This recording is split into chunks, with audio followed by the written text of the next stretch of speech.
마가복음 4장 14절에서 20절까지의 말씀입니다. 함께 봉독합니다. 뿌리는 자는 말씀을 뿌리는 것이라. 말씀이 길가에 뿌려졌다는 것은 이들을 가리킴이니 곧 말씀을 들었을 때 사탄이 즉시 와서 그들에게 뿌려진 말씀을 빼앗는 것이요. 또 이와 같이 돌밭에 뿌려졌다는 것은 이들을 가리킴이니 곧 말씀을 들을 때 즉시 기쁨으로 받으나 그 속에 뿌리가 없어 잠깐 견디다가 말씀으로 인하여 환난이나 박해가 일어나는 때에는 곧 넘어지는 자요. 또 어떤 이는 가시떨기에 뿌려진 자니 이들은 말씀을 듣기는 하되 세상의 염려와 재물의 유혹과 기타 욕심이 들어와 말씀을 막아 결실하지 못하게 되는 자요. 좋은 땅에 뿌려졌다는 것은 곧 말씀을 듣고 받아 30배나 60배나 100배의 결실을 하는 자니라. 아멘. 어느 한 인터뷰 방송에서 진행자의 어려운 질문을 아주 지혜롭게 대답한 어린이의 대답이 큰 반향을 일으켰습니다. 신이 준 어린이를 만들 때 뭘 안 넣어준 것 같아요? 그랬더니 얼마나 근사한 대답을 했는지 모릅니다. 신께서는 저한테 남김없이 모두 다 넣어주신 것 같아요. 기가 막히지 않습니까? 얼마나 사람들이 감탄에 마지 않는지 모릅니다. 어떻게 이런 표현을 할 수 있을까요? 남김없이 넣어주신 것 같아요.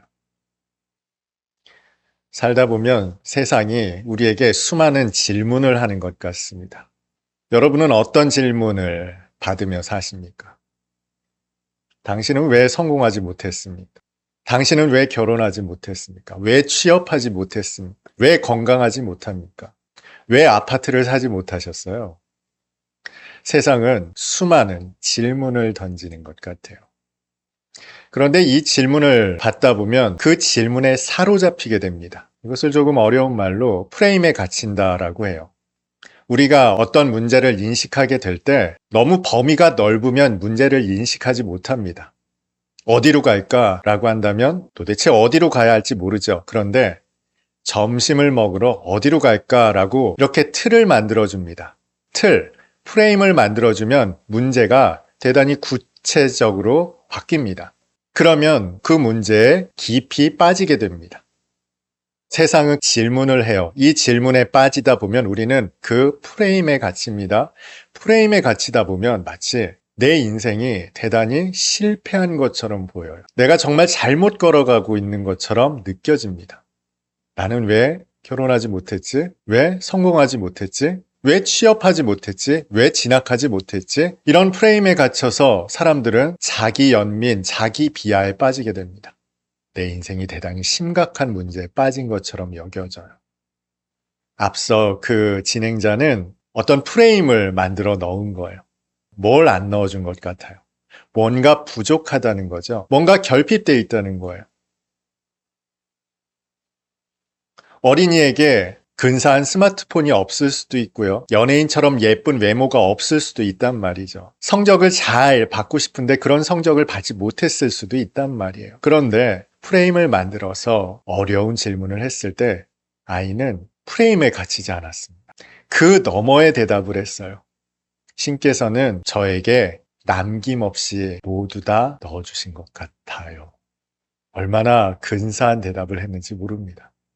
그리고 이 어린아이의 대답이 오늘 이 말씀을 묵상하는 저와 여러분에게 대단히 중요한 원리를 제공합니다.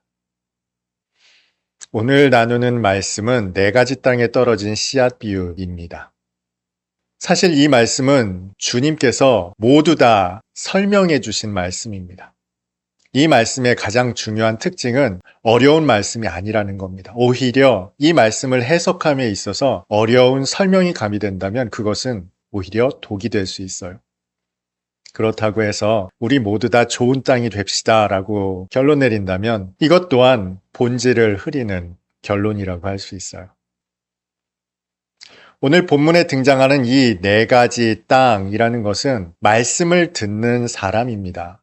여기에는 이견이 없어요.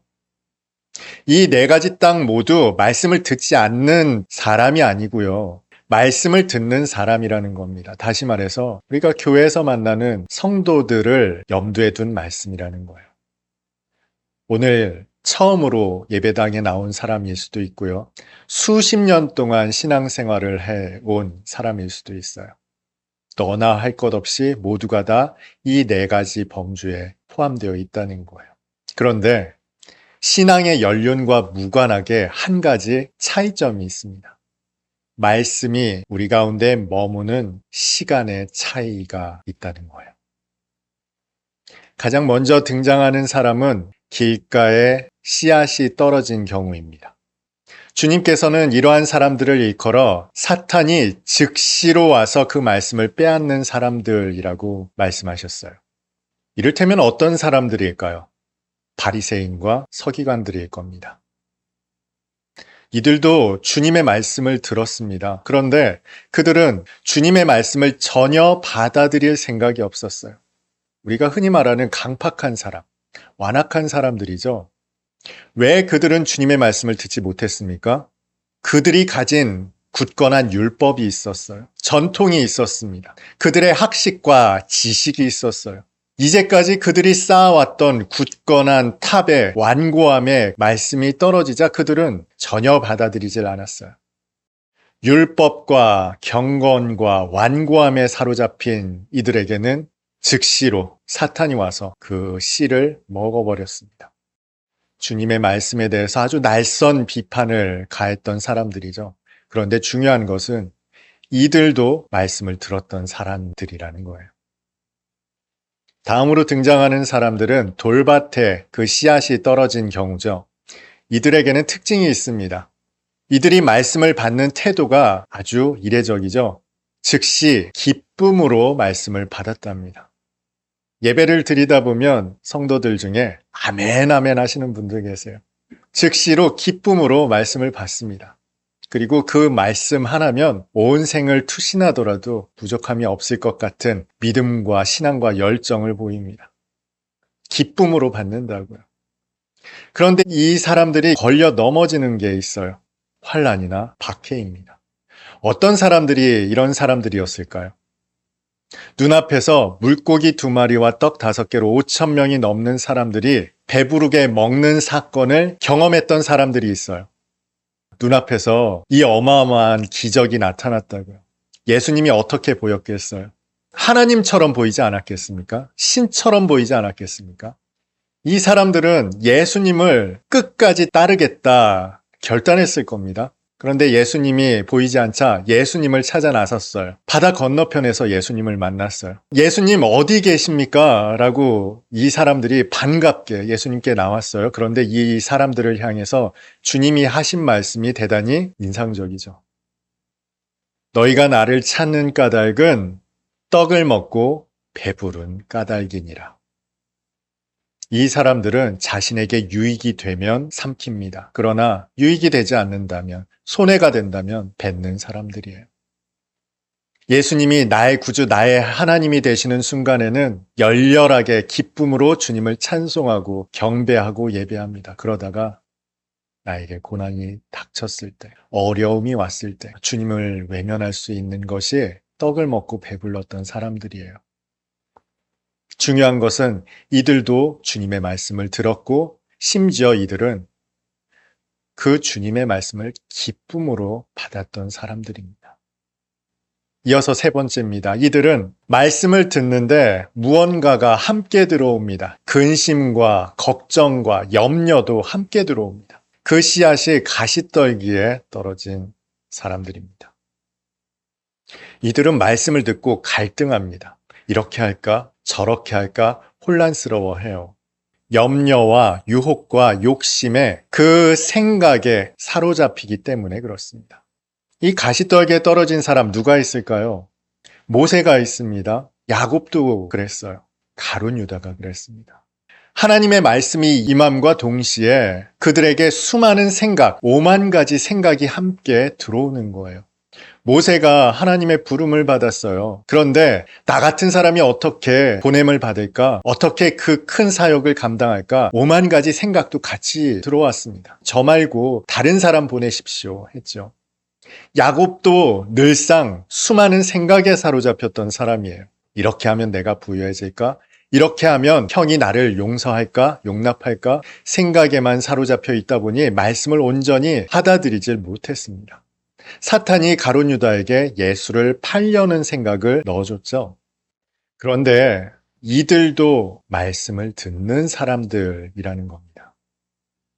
앞서 말씀드렸던 이 세 가지 부류의 사람들은 결실을 하지 못합니다. 그러면 왜 결실하지 못할까요? 이들 모두는 문제라는 프레임에 갇혀 있기 때문에 그래요. 아까 길가에 떨어진 씨앗과 같은 사람들, 바리새인과 서기관들이었죠. 이들이 왜 결실하지 못합니까? 이들은 예수님께 항상 이런 생각을 가지고 있었어요. 왜 안식일에 병자를 고칩니까? 왜 안식일에 하지 말아야 할 미리삭을 잘라 먹습니까? 율법이라는 전통이라는 이 프레임에 갇혀 있었기 때문에 그렇습니다. 돌밭에 떨어진 사람들은 어땠습니까? 이들은 즉시 기쁨으로 받기는 했습니다만 어려운 환경에 처했을 때 말씀을 떠났습니다. 나에게 유익이 되는가? 손해가 되는가? 라는 손익이라는 프레임에 갇혀 있었기 때문에 그래요. 가시떨기에 떨어진 사람들 어떨까요? 이들은 말씀과 함께 5만 가지 생각이 같이 들어온다고 말씀을 드렸죠. 믿기는 하겠는데 믿기만 하면 도대체 뭘 먹고 살아야 하지? 어떻게 살아야 하지? 질병에 걸리면 어떡하지? 성공하지 못하면 어떡하지? 당신 아파트 없이 어떡할 거야? 직업도 없이 어떡할 거야? 결혼도 못했는데 어떡할 거야? 라는 현실이라는 실제라는 프레임에 갇혀 있는 거예요. 주께서 기뻐하시는 결실에 이르지 못한다는 거예요. 그러면 왜 우리는 프레임에 갇히는 것일까요? 왜 세상이 질문하는 그 질문이라는 프레임에 갇히게 되는 것일까요? 그것은 바로 불만 때문입니다. 어제 한 가지 해프닝이 있었습니다. 어머니께서 4시경에 운동을 나가셨어요. 운동 시간은 평소 같으면 길어야 1시간 정도 됩니다. 그런데 6시가 됐는데도 돌아오지 않으시는 거예요. 날은 추워지고 밖은 점점 어둑어둑해지고 있어서 전화를 했어요. 그런데 전화를 안 받습니다.